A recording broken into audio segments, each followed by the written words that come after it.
I'm Joe Sullivan. Thanks for joining us for 5 on 5. Pleased to be joined today by Senator Wyden. Senator, thanks for stopping by. Thanks for having me back. Last week, the House passed what President Trump is referring to as the big, beautiful bill.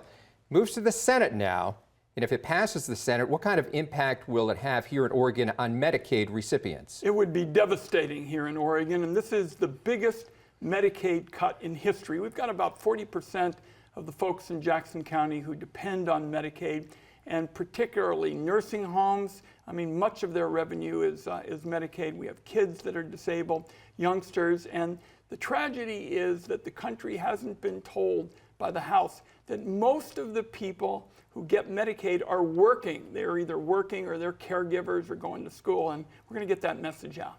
What about SNAP benefits? Also, as big as Medicaid to some people, SNAP benefits, a lot of people depend on SNAP benefits. They sure do, and here's what also isn't widely known. SNAP and Medicaid really go hand in hand, because if you can't get the assistance fighting hunger, say you're an older person who doesn't have much money or a family with kids, those folks get sick and then they are dependent on Medicaid. So you see the lack of being able to get SNAP benefits and Medicaid benefits means that people in Oregon are going to be sicker, and that's a prescription for trouble. Is there anything that the Democrats can do in D.C.? The Republicans have the votes if they want to pass this. What can you do? Well, I can tell you my Republican colleagues are home right now, and they are getting an earful from citizens about the cuts in SNAP and Medicaid. And I will tell you, political change hardly ever starts at the top and trickles down. It's grassroots up. And I'm telling you, they're hearing from folks at home that these approaches are not the way to go. Now, you've been at some town halls recently, and what are you hearing at these town halls? Are people upset about this? They sure are, and what I'm hearing is the big issue is where the second word is bill. It might be medical bill, it might be electric bill, it might be housing bill, but this budget package is going to contribute to folks coming up short at the end of the month trying to pay those bills. And like I said earlier, is there anything that can be done about this from the Democrat standpoint? You bet. I believe that when folks have to deal at home with their voters, they're going to find that these cuts are very unpopular. It's one of the reasons why Trump keeps making these exaggerated claims about fighting tariffs. Then he hears from people at home, and then he takes it back. All right, we're going to take a quick break and be right back with part 2 of our 5 on 5 with Senator Wyden. Stay with us. I'm Joe Sullivan. Welcome back to part 2 of our 5 on 5 with Senator Wyden. And you are introducing the Vote at Home Act. Where is that right now? I've just proposed it. We've got about 15 senators sponsoring it. And it basically takes the Oregon vote-by-mail system nationwide.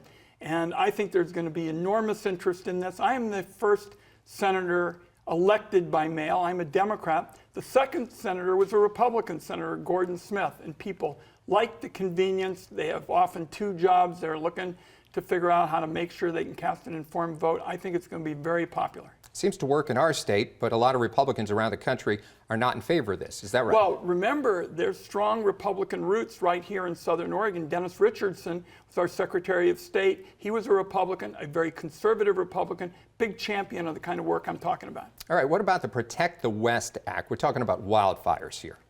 Well, I've been able to get some help for going in there and cleaning out that dead and dying material. That's one of the keys to dealing with wildfires. And then we also are getting some additional money for prescribed burns, because if you go in there in the colder kind of weather, you can reduce fire risk. How about these federal cuts?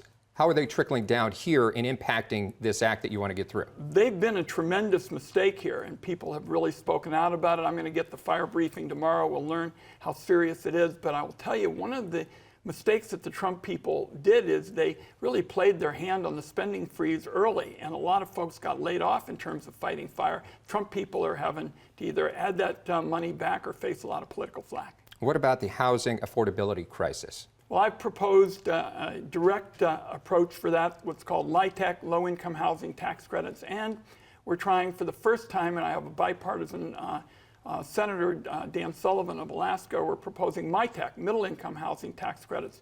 They're very popular with developers. They like the fact that there's not a lot of red tape and bureaucracy, and the advocates for folks of modest incomes are for it too. What do they do? Is it more specific? Well, right now, people are trying to just get a roof over their head. This is constructing housing for people of modest means. It's a public-private partnership, and the federal government puts up a chunk of the bill with tax credits. All right, we've talked about a lot of issues so far. Is there anything else you'd like our viewers to know about? Well, this is Memorial Day, and this is a day when we set aside politics. We've been talking a lot about politics just over the last few minutes, but today we put America and our soldiers and those who made the ultimate sacrifice first, and it's just really good to be at Eagle Point today. All right, Senator, thank you very much for stopping by. Thanks for having me. All right, stay with us. We'll be right back with more local news.